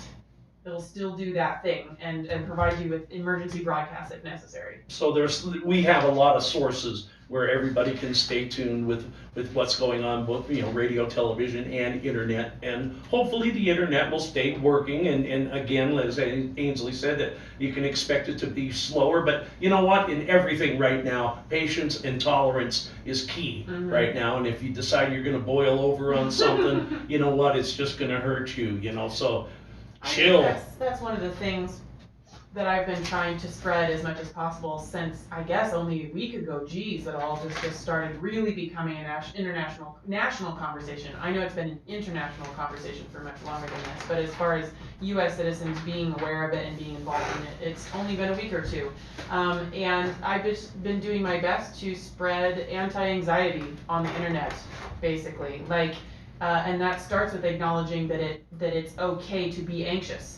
Acknowledge that you might be panicking and that's okay, because if you just say, no, I shouldn't be panicking because everything's going to be fine, you're going to be suppressing yourself, you're going to be making yourself more sick, and you're not going to be able to help yourself. So it's okay if you're feeling scared or you're feeling nervous to acknowledge that and then use that awareness of yourself to go looking for information to help yourself. What do I do to soothe myself when I'm anxious? You can do neck stretches and shoulder rolls. You can do meditation and yoga. You can take deep breaths in for a count of 4 and out for a count of 4. A lot of people are making lists of things that they're grateful for. It's important to acknowledge that this is stressful and it's okay to be affected by how stressful it is. I've noticed a lot of folks online are making posts like, how are you doing? Giving people an opportunity to express their anxieties, because sometimes unless you express the anxiety, it builds up. So it's important to stay in contact with your friends because stress is a killer.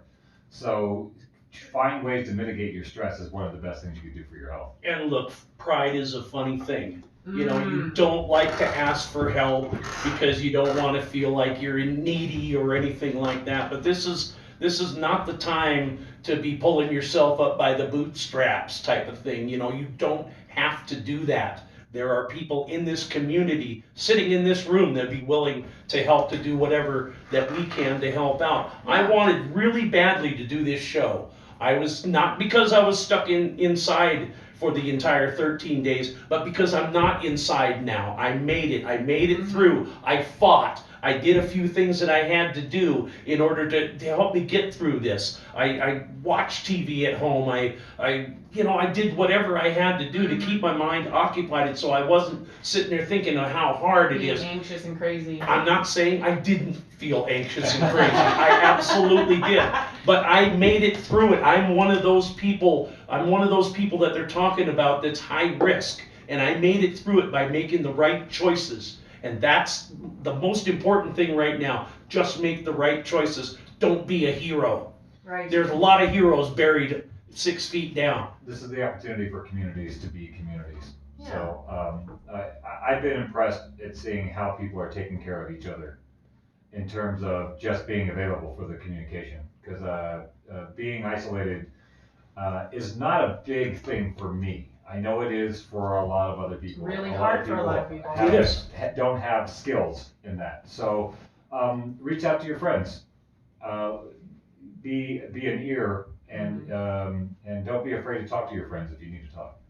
You're listening to the Butte Community News Hour on 102.5 KBMF. It is 21 minutes after the hour of 6 o'clock. So proud to be sitting in studio with Ainsley Sevier and Dark Sevier. We are giving you 2 hours of the best thing we know how to do right now, and that's distract you a little bit, give you a little information, give you a lot of hope, and just give you an idea that you're not alone in this. And if you want to get online, Ainsley will be online for another half an hour. We'll take this show up until 7 o'clock. And if you have any questions or comments that you'd like to dish out, Ainsley's doing our moderating, and she'll get your questions and comments out on the air. So we're going to take a minute so we can catch our breath and go over our last segment or two of this show. And we'll come right back to you. You're listening to the Butte Community News Hour on 102.5 KBMF.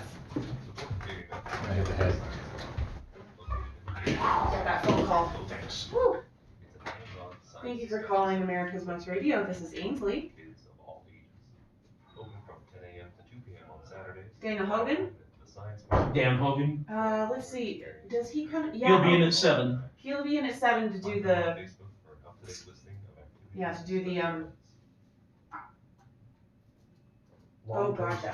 No, Clark's not in the station right now. University School of Social Work and Sociology, with satellite campuses in Billings and Missoula. Sorry about that. They offer a 2-year program for MSW with a 1-year advanced standing program for those with a PSW. Find out more about earning a master's degree in social work in Montana. Oh gosh. Okay, yeah. I don't know what to do, man. I'm sorry. I gotta go back on air. 296-7416. Okay. KBMF is supporting the offering custom training and art. Yeah, I think that, this is useful. We're just trying to be a hub and help people share information. Chef Boyardee on Twitch shared a bunch of links from that the city of Pocatello was putting out for people, and so those are on our live stream too. Yeah, welcome back to the Butte Community News Hour on 102.5 KBMF. Mike Opal sitting in with you for the next 37 minutes, along with Ainsley Sevier and Dark Sevier. We've been talking about the coronavirus. We've had our Facebook page open for people to participate in this show. We've had a lot of great comments and questions and areas to go investigate and things, ideas on where to go for information and things to do while you're in this little bitty lockdown that we're going to go through. And so we hope we're doing something positive for the community here by holding this 2-hour roundtable discussion on the coronavirus and how it's affecting us here in Butte Silver Bow. Looking at, go ahead. We're broadcasting terrestrially on KBMF, but we're also on Facebook, we're also on Twitch, so some of our information is local, some of it is geared towards a larger audience. I wanted to, we were hoping to talk to somebody from the health department today, but they're in a meeting right now. Very important meeting. When that meeting is over, is there an address that we can give to folks so that even though we couldn't get them on the show, that maybe they can find out what occurred in the meeting for that will probably come up on the health department site. The Butte Silver Bow Health Department site is taking care of all the releases, and that's part of what it's for.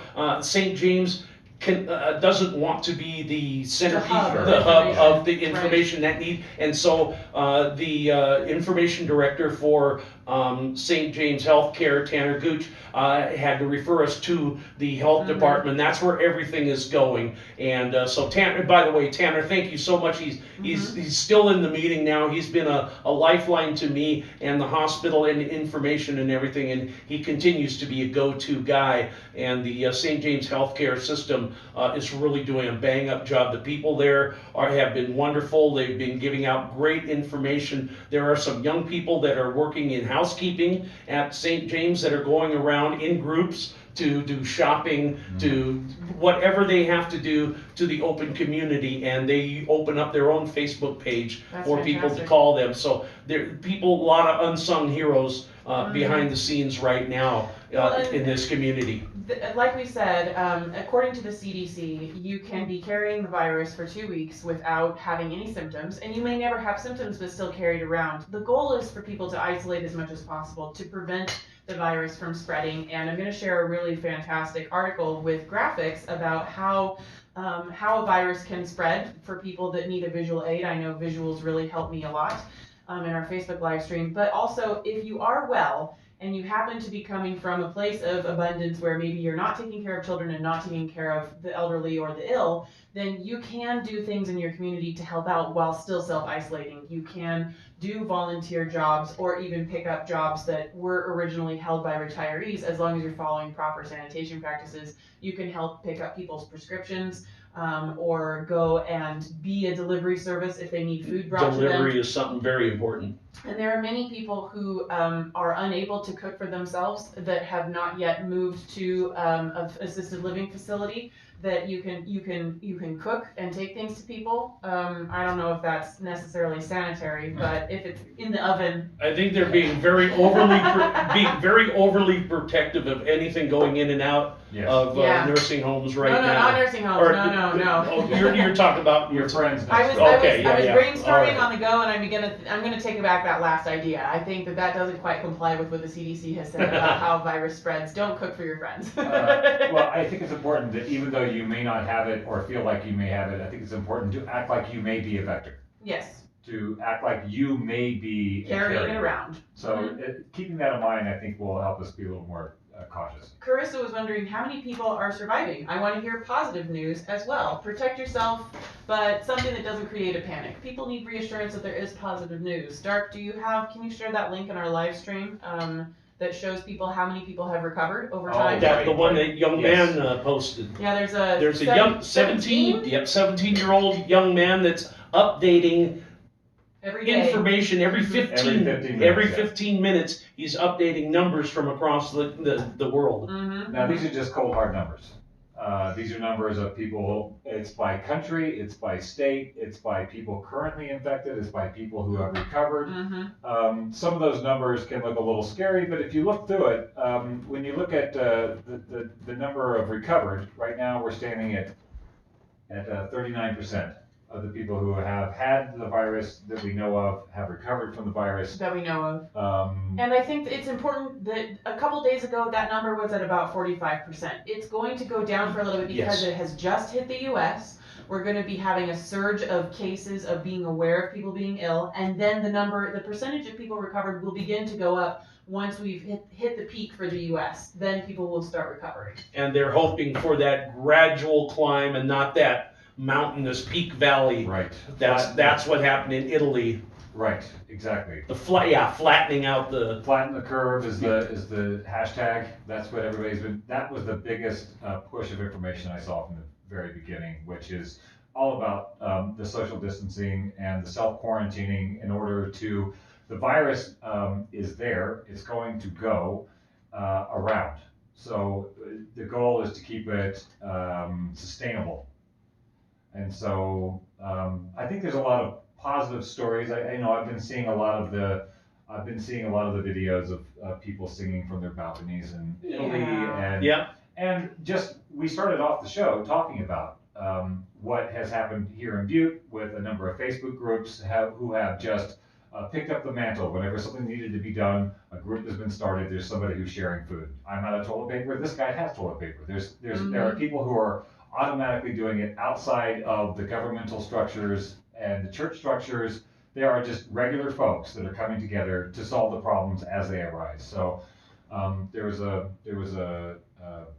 Mr. Rogers meme I saw going around where he said when he was a kid and he would see terrible things on TV that his mom said to him, look for the helpers. There's always the helpers. In any disaster or terrible situation, there are always helpers around. So rather than focus on the train wreck, look at who's helping recover. Look who's doing the work. And if your eyeball is that way, you'll see a lot of really amazing examples of humanity doing what it does best, which is looking out for each other. I was worried, I was thinking there was going to be a little more social unrest than what it has been so far. It's just been toilet paper hoarding, and if it keeps to that, we'll be fine. But I'm pleasantly surprised that the social unrest has been limited, so to speak. I think we watch a lot of movies. So we watched a virus movie the other day. It was Contagion. Which honestly, I don't think of myself as an anxiety prone person. Yeah. But I was already definitely deep enough into being aware of the plague that watching that movie, actually, I got to about 3/4 of the way through and I was kind of like, I don't know if I want to finish this movie. Well, I brought the movie up because when you watch these movies often, for the sake of the movie, everybody starts acting like a maniac. Yeah. The crowds go crazy. And that's never been my experience Not when with I've dealt real with people, real people. no. And I think if you watch a lot of media, the expectation is that people are going to go nuts. My experience, I was in the Los Angeles earthquake in 1994. And that was a big deal. And that was my first time of dealing with a large scale disaster. And I was amazed that everybody just turned around and took care of their neighbors. That was the main thing. There weren't people running around going crazy. It was people looking to see all my neighbors, their first thoughts were, what can I do for you?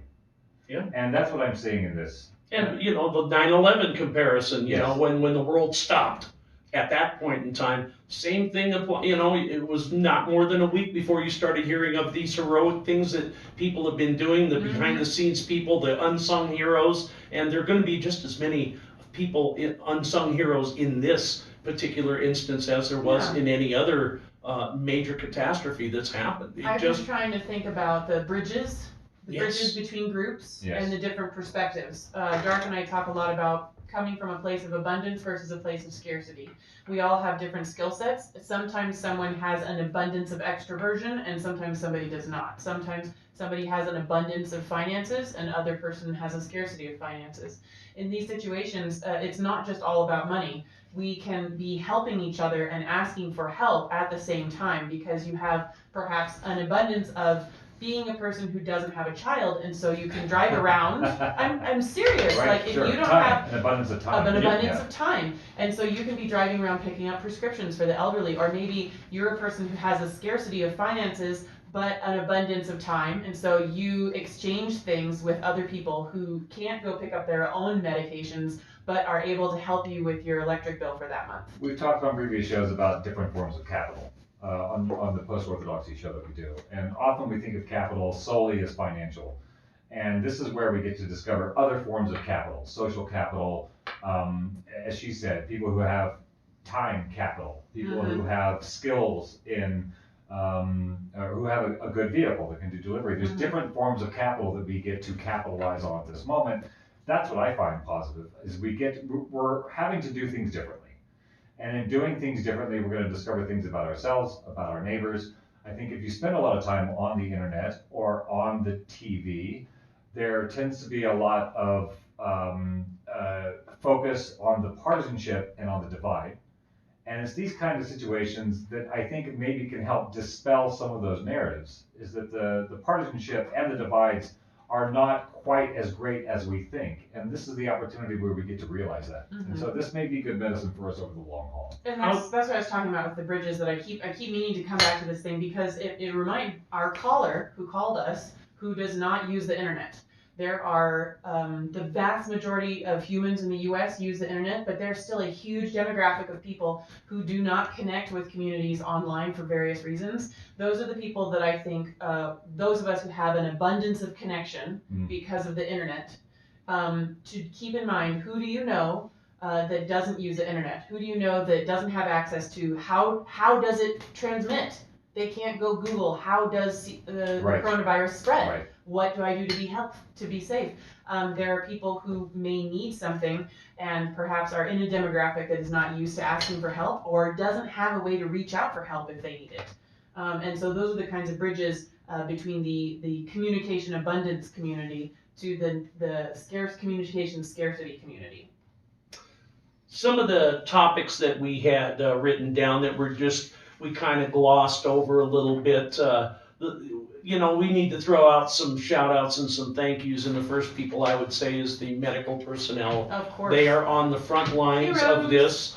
It was appropriate that I played the theme from MASH to begin, because it feels like we're in a war zone on the front lines, and those medical people, they're taking great risks, but that's their profession. That's what they do. And many of them are very noble in their professions, and we can't thank them enough for being out there for us. And Masha, who was listening earlier and was contributing information earlier on in the conversation, she works in a hospital. She's not a doctor or a nurse. I think she has paramedic training, but Okay. she, like there are many people that work in healthcare infrastructure who are not necessarily the ones taking the shots or giving the medication, but that they're very essential, that they show up for work and they clean the sheets and they clean whatever, like those are the front lines right there. It was also brought to my attention that those folks at the grocery store that are ringing up your food, Oof. they are at a nexus of activity with every kind of person coming through. Money, handling money. That's and bothering giving me. all the people all day long. So there are the people whose job is to do that, but there are a lot of people who are taking a huge extra responsibility to make sure that you can go to the store and get your groceries. Those people at the gas station that are taking your money. There's a lot of people that are not going home and self-quarantining. And So I take care of those folks. When you see them at the store, make sure to give them some gratitude, because they're not getting it in a paycheck. I know there's people out there that they should stay home, but they got to go to work, and they're doing it. Mm-hmm. It's a double-edged sword there. You don't want, you can't tell them that they can't go to work, but what are you going to do, lock them down? There's a lot of people that are in the cracks, like I said earlier. Like, we think of the people, it's important to think of we're doing what we can to try to keep the run on the hospital down. We're trying to spread information to make sure that the spike doesn't get so high that the hospital is overwhelmed.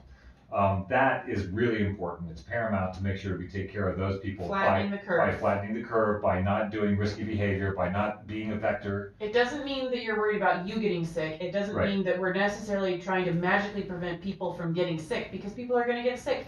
It's spreading out the number of people who get sick over enough time that the hospitals have time to have PPE, personal protective equipment, to be able to follow safety procedures, to have enough rooms to quarantine people from each other, to be able to have time to sanitize equipment between patient. And as Dark was saying earlier, in Italy, imagine having to be there. You got one respirator and 2 people. Which one lives, which one dies? Right, we're trying to keep those decisions from being made here. Okay, CNN Politics 45 seconds ago. Okay. Chef Boyardee was asking about this on Twitch earlier. The coronavirus bill that was going through it had to go Senate, House, President. I'm not quite sure how that works legislatively, but he just signed it. Okay. And as soon as my internet picks up, President Donald Trump on Wednesday signed into law a coronavirus relief package that includes provisions for free testing for COVID-19 and paid emergency leave. Let's see, he's blah, blah, blah. We're going to try and see if CNN gives us a list of exactly what those emergency reliefs are as soon as my computer catches up. And what they're going to be able to do is you have to still get a referral to a medical center, medical clinic to get that test, but nobody will be refused that test and the treatment afterwards. That is going to be taken care of, and I'm sure they'll figure a way of separating the piles for this, but I'm very happy to hear the government stepping up and doing the things that they are trying to do. I think mainstream is going to be okay here in about a week or so. I think mainstream will be all right. It's going to be the fall between the cracks situations, people, instances, things like that are going to come up, acute problems, so to speak. Right.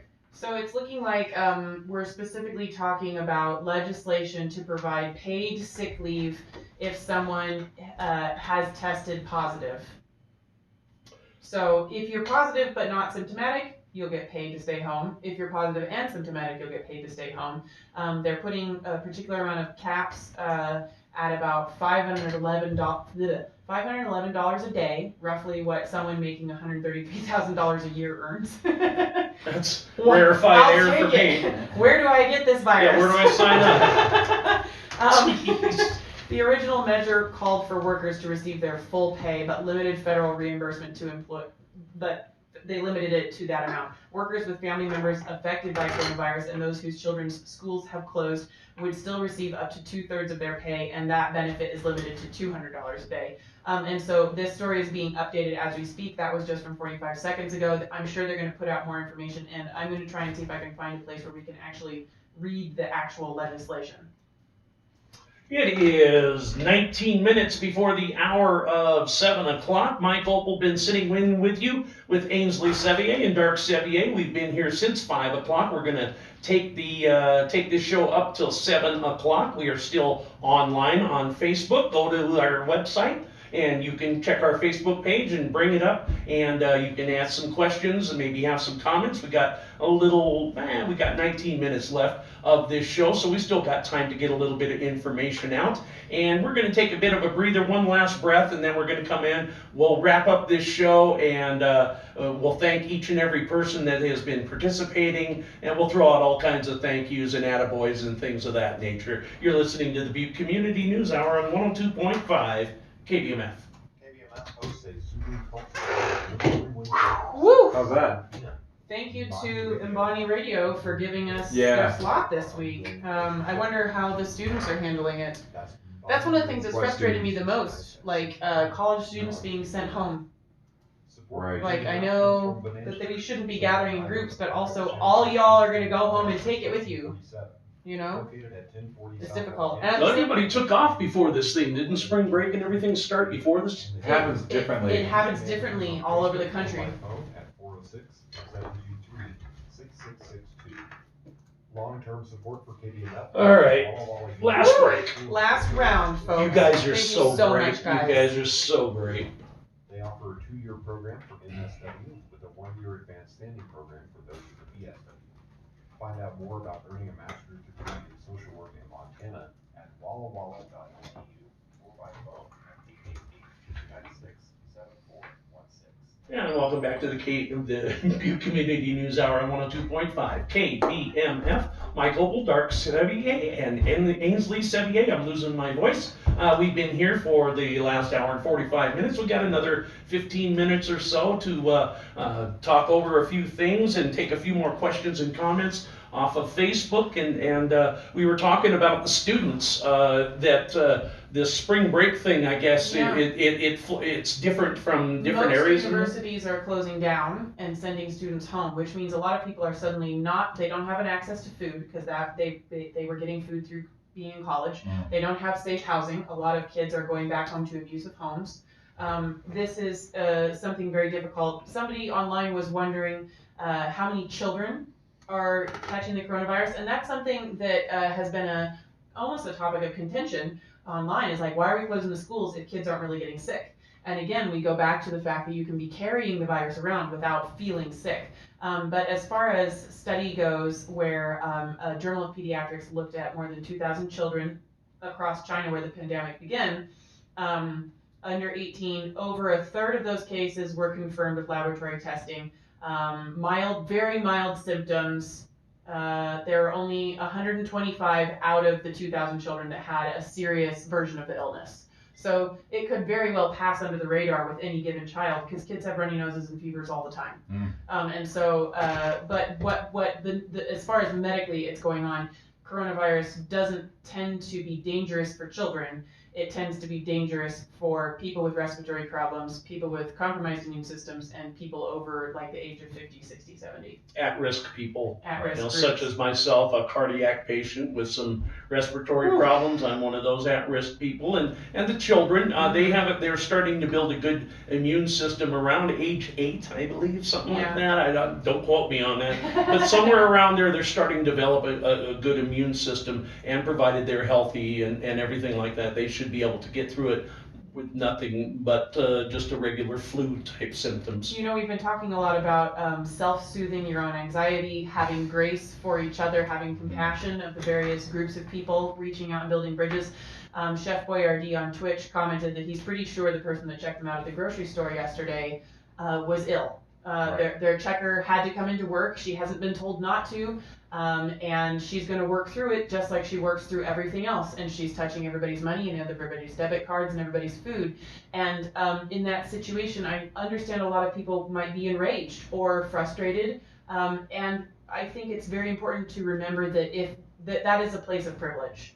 If you are in a place where you can be enraged that somebody is going to work sick, you're coming from a place of privilege where you have the financial ability to not go to work when you're sick.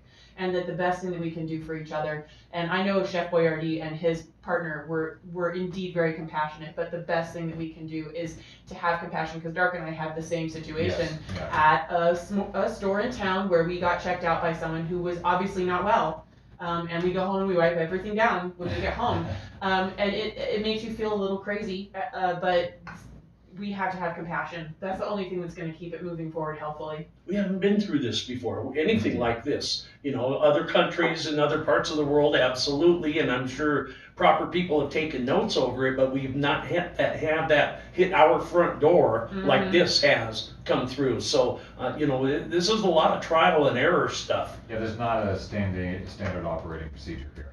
Want to remind the parents that they will be serving lunches. Oh yes. Remember Butte Silver Bow, all the they do that will, you want to look it up on the website. I believe the school district will be serving lunches from 11 until 1, and I believe that's daily. Butte High School, East Middle School, Emerson, Kennedy, and Margaret Leary are all serving free breakfast and lunch starting on March 23rd. That's for 18 and under, and I you know, if you're an adult, you can probably pay $2 and have a lunch and sit down with your child if you want to have. I don't know how well they're, you know. It's for pickup at the door. Oh, so okay, it is picked up, so there's no gathering. Go, grab the bag and go. And that's what's going on with a lot of the restaurants. Thank you to the restaurants. They're losing money in this like everybody else, but many of the restaurants are also staying open with a skeleton staff to be able to give food service and things of that nature, as you were mentioning, drivers, long haul drivers, delivery drivers, your UPS people, your mail people, all of those people, you know, like Ainsley said, you see one of those, that somebody is looking hungry, you go in and you buy a burger for the delivery guy. Because drive-through windows in the US do not allow for walk-up. So someone driving a big rig can't walk up to a drive-through window, and they also can't get their big rig through the drive-through window. And some people don't have vehicles to go through a drive-through. It's very true. Exactly. So yeah, thank you very much to the restaurants for doing what you can. Everybody, the grocery stores, we were talking about I went to, finally got to the store yesterday and got some toilet paper. Woo! You know, yeah, Hey, there was some. That's small great. victory, and I got some inside information on toilet paper delivery tomorrow morning. Well, and 7 o'clock, dollar store. Oh, Okay, that's very good to good. know. That's really good to know. And if you're wondering, if you are one of the people who does use the internet for resources, there are 3 Facebook groups that have popped up in the last week where people are congregating and sharing information. One is the Cupboard of Butte Silver Bow. That's for swapping groceries and supplies. Maybe you're out of baby wipes, maybe you're out of potatoes. There's also the Butte Restaurants group and the Butte Small Business group where, for instance, people are getting together and helping support each other through the crisis and figuring out how we can make it all keep working. The Butte Chamber of Commerce has an excellent sheet of information with restaurants that are still open and functioning, serving to-go orders. There's also the standard go-to, if you are a Facebook user, there is Butte 411. It is an information page. A lot of townspeople use Craigslist. I've noticed that Butte is very much a Facebook town in terms of finding out what's going on. Butte 411 is an information page, and if you have questions, there are always people who are living on that page willing to point you in a direction. This has been an eye-opening 2 hours that we're spending here. Again, you're listening to the Butte Community News Hour extended version, special edition. We are taking this show up until 7 o'clock. I'm Mike Opel. I've been sitting in with Dark Sevier and Ainsley Sevier. And for myself, thank you two very much for coming up and being a part of this. I've wanted to work with the both of you since I've got here, and I'm very proud and very happy to be able to share the microphone, especially on something as important as what we're dealing with right now. So thank you so much to you, Ainsley, for getting this Facebook set up, and Dark for coming in and adding a local flavor of which you've been a part of. We mentioned earlier, I wanted you to talk about some of your friends overseas. Well, I've been trying to keep tabs on what's going on in South Africa. That's one of those things that's really given me a moment for pause. When you talk about we live in Butte Silverbow, so it's cold. You're gonna have a house with windows. And when people are self-quarantining or social distancing, we have options here. A lot of my friends that I know over in South Africa don't really have the option for social distancing. There's lots of people in a house. The houses are not necessarily airtight. The transportation is way overcrowded. So this is something that I'm keeping an eye on, and it doesn't look optimistic to me. It's one of those things that I'm trying to keep an eye on because it feels like as hard of a time as we're having right now, there are other people who may be having a harder time coming up. So I appreciate Ubani Radio for giving us an hour. We broadcast their show from the East Coast here, usually during this hour. So I wanted to give those guys a heads up and a thank you for letting us step on their airtime. And Ubani Radio will be back at its regular time next week from 6 until 7 p.m. Want to thank Clark Grant for allowing us to set up for this 2-hour show, this special edition show. It kind of came to an idea for me on Monday when I decided that I was going to be well enough to do my afternoon show, and I really wanted to do something community oriented that was going to be helpful and informative. And I'm so proud and happy that I brought 2 people here that I trust very much to convey these messages that we're trying to get out. Yeah, some of the stuff we've been talking about is, it's hard to swallow, It is tough, but we're Butte tough, but we're Butte smart too, and we are going to combat this. This community is a very powerful community. I'm very happy. Believe me, I'm very happy to be in a town of 30,000 and not in a town of 4 million where you literally get lost in the shuffle. We are not in that position. We are in a position here in this community to get instant help, and many times we have a level 3 trauma unit in a 30,000 person populated town. That we are so lucky to have that facility in our town and the other facilities that we have around here. This town is being helpful to one another like something I haven't seen, and I look forward to checking these like before one pages. That's how I found out about the 3 ladies that worked in housekeeping at the hospital, going around. You find out these informations, and it is spirited. It's impressive. I feel good when I see that sort of stuff, and it makes me want to contribute. And that was the spearhead behind me wanting to get on this show and do these 2 hours tonight, so we can be a positive influence to our community and do what this public radio is designed for: serve the public. Yeah, for people who are new to listening to KBMF, or maybe casual listeners that may not know the history of the station or why we're here, we are a community resource. We are a platform for the community to hear itself and to broadcast itself. We have over 70 volunteer DJs that do radio shows all week.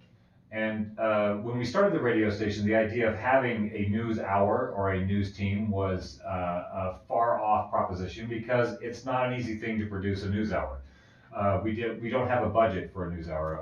I want to thank Mike Opel for coming and taking the mantle to do that, because this gentleman right here is producing news for you on a volunteer basis. There's no news team budget here at KBMF. So we appreciate everybody who supports the radio station when it comes time to. We do have a fund drive once a year, but we are also taking donations year-round on ButteAmericaRadio.org.